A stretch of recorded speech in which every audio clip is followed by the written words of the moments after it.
Gi, bakit nandito ito? Ha? Bakit nandito ito? Lilipat din yan mamaya. Istorbo. Huwag kang istorbo dyan. Bira ka. Alright. Okay. Hala, nakakulong kayong dalawa dyan kay Jomar. Uy! Okay lang naman.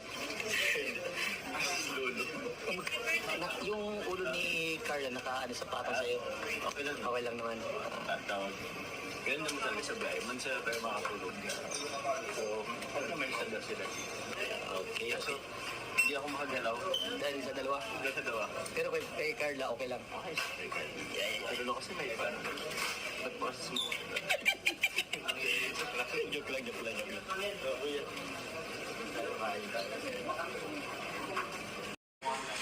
Baka may bulong ka.